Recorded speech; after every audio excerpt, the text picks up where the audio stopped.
அனைவருக்கும் வணக்கம். நாம் இன்று பார்க்க இருப்பது சிவப்பு நிலவு பற்றிய புராண கதை. பண்டைய காலங்களில் நிலவின் நிறம் மாறுவது மிகவும் அதிசயமாக கருதப்பட்டது. சாதாரணமாக வெண்மையாக தெரியும் நிலவு சில நேரங்களில் சிவப்பாக மாறும். அதை மக்கள் சிவப்பு நிலவு என்று அழைத்தனர். இந்த சிவப்பு நிலவை பற்றியும் புராணங்களில் ஒரு கதை கூறப்படுகிறது. தேவர்களும் அசுரர்களும் சேர்ந்து பார்க்கடலை கடைந்து அமிர்தம் எடுத்தனர். அந்த அமிர்தத்தை பருகினால் எவரும் இறப்பதில்லை. ஆனால் அமிர்தத்தை அசுரர்களுக்கு கொடுக்க வேண்டாம் என்று தேவர்கள் திட்டமிட்டனர். அந்த சமயத்தில் ராகு என்ற அசுரன் தேவன் போல வேடமிட்டு அமிர்தத்தை பருக முயன்றான். அந்த நேரத்தில் சூரியனும் சந்திரனும் அவனை பார்த்து விஷ்ணுவிடம் சொன்னார்கள். விஷ்ணு உடனே தனது சுதர்சன சக்கரத்தால் ராகுவின் தலையை வெட்டிவிட்டார். ராகுவின் உடல் விழுந்துவிட்டது. ஆனால் அவன் தலை மட்டும் உயிருடன் வானத்தில் சுற்றி கொண்டிருந்தது. அவன் கோபத்தில் சூரியனும் சந்திரனும் எனக்கு விரோதமாக சொன்னதால் நான் அவற்றை அடிக்கடி விழுங்கி விடுவேன் என்று சபதம் எடுத்தான். அதனால்தான் சந்திர கிரகணம் வரும்போது சந்திரன் இருள் மூடப்படுவான் என்று சொல்லப்படுகிறது. ஒரு முறை ராகு சந்திரனை விழுங்கினான். ஆனால் சந்திரன் அமிர்தம் பருகியதால் அழியாமல் இருந்தான். அவன் ராகுவின் வாயிலிருந்து வெளியே வந்தபோது ராகுவின் வாயிலிருந்த அக்னி கதிர்கள் சந்திரனின் மேல் படிந்து விட்டன. அதன் காரணமாக சந்திரன் சிவப்பு நிறத்தில் மாறினான். அதுவே சிவப்பு நிலவு என்று அழைக்கப்பட்டது. புராணங்களில் சிவப்பு நிலவு ஒரு அரிய அடையாளம் என்று கூறப்படுகிறது. அது பெரிய மாற்றம் வரப்போகிறது என்பதற்கான எச்சரிக்கை. அது தெய்வீக கோபத்தின் சின்னம். இருள் எவ்வளவு வந்தாலும் பிறகு ஒளியே மீண்டும் வெளிப்படும் என்பதை நினைவூட்டுகிறது. அதனால் சிவப்பு நிலவு ஒரு சாதாரணமான வானியல் நிகழ்வு அல்ல.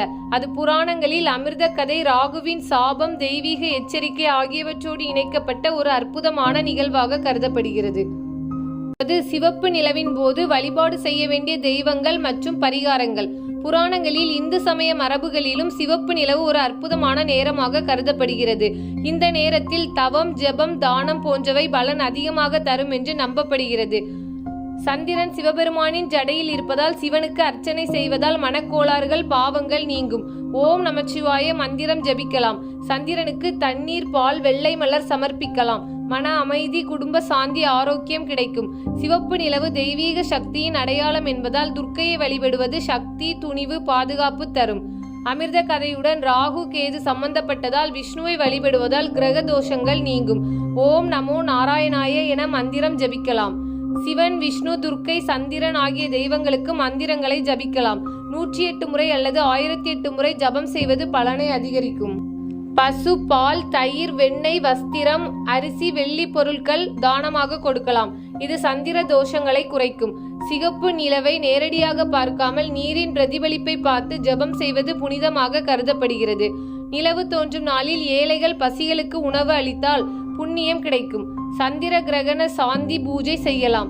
ராகு, கேது பரிகார ஹோமம் கூட சிறப்பானது. சிவப்பு நிலவு தோன்றும் போது ஒருவரின் ஜபம், தவம், பரிகாரம் 1000 மடங்கு பலன் தரும் என்று புராணங்களில் குறிப்பிடப்பட்டுள்ளது. முன்னொரு காலத்தில் தேவர்களும் அசுரர்களும் சேர்ந்து பார்க்கடலை கடைந்தனர். அந்த கடைப்பில் இருந்து பல அற்புத பொருட்கள் வெளிவந்தன. அவற்றில் மிக முக்கியமானது அமிர்த குடம். அந்த அமிர்தத்தை குடித்தால் யாரும் இறக்க மாட்டார்கள்.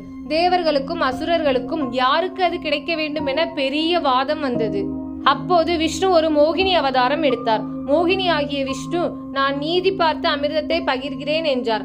அசுரர்களில் ஒருவரான ஸ்வர்பானு தேவர்கள் வேடமிட்டு அமிர்தத்தை குடிக்க வந்தான். சூரியனும் சந்திரனும் அதை பார்த்து விஷ்ணுவிடம் சொன்னார்கள். விஷ்ணு உடனே தனது சுதர்சன சக்கரத்தால் ஸ்வர்பானுவின் தலையை வெட்டினார். தலையானது ராகு என்று அழைக்கப்பட்டது, உடல் கேது என்று அழைக்கப்பட்டது. இருவரும் வானில் நவகிரகமாகி விட்டார்கள். ராகுவுக்கு பெரும் கோபம் வந்தது. சூரியனும் சந்திரனும் என்னை வெளிப்படுத்தினார்கள். அதனால் நான் அவர்களை அடிக்கடி விழுங்கி விடுவேன் என்று சபதம் எடுத்தான். அதனால் தான் சூரிய கிரகணம், சந்திர கிரகணம் நிகழ்கிறது என்று கூறப்படுகிறது. ராகு சூரியனை விழுங்கினால் சூரிய கிரகணம், ராகு சந்திரனை விழுங்கினால் சந்திர கிரகணம். ஒரு முறை ராகு சந்திரனை விழுங்கினான். ஆனால் சந்திரன் அமிர்தத்தை குடித்ததால் அழியவில்லை. ராகுவின் வாயில் இருந்த அக்னி கதிர்கள் சந்திரனை தொட சந்திரன் வெளியே வந்தபோது சிவப்பு நிறத்தில் மாறினான். அந்த நாளில் இருந்து மக்கள் சிவப்பு நிலவு தோன்றினால் அது ராகுவின் தாக்கம் என்று நம்பத் தொடங்கினர். உலகில் ஒரு பெரிய மாற்றம் வரப்போகிறது என்பதற்கான அடையாளம்தான் இந்த சிவப்பு நிலவு. தெய்வங்களுக்கு எதிராக நடப்பவர்களுக்கு ஒரு எச்சரிக்கை இது.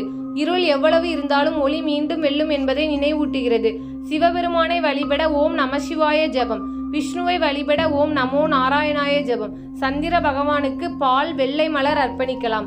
ராகு கேது தோஷம் நீங்க ராகு கேது சந்நிதியில் வழிபாடு செய்யலாம். இதனால் சிவப்பு நிலவு என்பது ராகு கேது சம்பந்தப்பட்ட புராணங்களில் தெய்வீக எச்சரிக்கையையும் மாற்றத்தையும் குறிக்கும் ஒரு அரிய நிகழ்வாக கருதப்படுகிறது.